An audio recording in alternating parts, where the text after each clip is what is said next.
লোকালয়ে বন্যপ্রাণের তাণ্ডব বা জঙ্গলে আগুন সব ব্যাপারে সাধারণ মানুষকে সচেতন হতে হবে বলে জানালেন বনমন্ত্রী বিদবাহা হাঁসদা।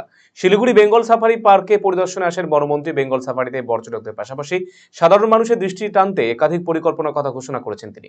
চলতি বছর প্রায় 9 কোটি টাকা মতো বেঙ্গল সাফারি থেকে আয় হয়েছে বলে জানিয়েছেন তিনি। গত বছর যা 7 কোটি টাকার মতো ছিল।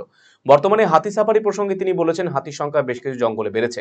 হাতিরা মাঝে মধ্যে লোকালয়ে চলে আসছে। লোকালয় থেকে তাদের জঙ্গলে ফেরাতে তৎপর রয়েছে বনকর্মীরা।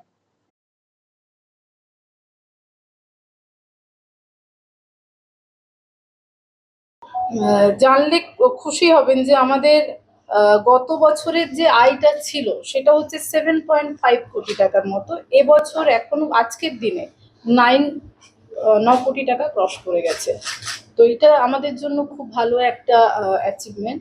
আপনারা অনেকে বলছেন হাতি সাফারি, আমরাও চেষ্টা করছি ডিপার্টমেন্টের তরফ থেকে, কিন্তু খুব আফসোসের সাথে বলতে হয় যে যে জায়গাগুলোতে গ্রাম থেকে আমরা হাতি সাফারি করে জঙ্গলটা ভিজিট করতে চাইছি, অথচ জঙ্গলে যখন হাতি চলে যাচ্ছে সেই হাতিটাকে আমরা তাড়াচ্ছি।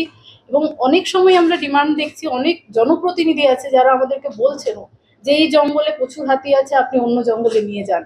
তো অবশ্যই হাতি সাফারি সবারই মজা লাগবে, কিন্তু আগে হাতিকে সুস্থভাবে বাঁচতে দিতে হবে। আমার তরফ থেকে তো এটা আপনাদের কাছেও অনুরোধ যে সবাই মিলে একটু হাতিকে প্রোটেক্ট করবো, তারপরেই না হলে তার ওপরে বসে আমরা একটু জঙ্গল সাফারি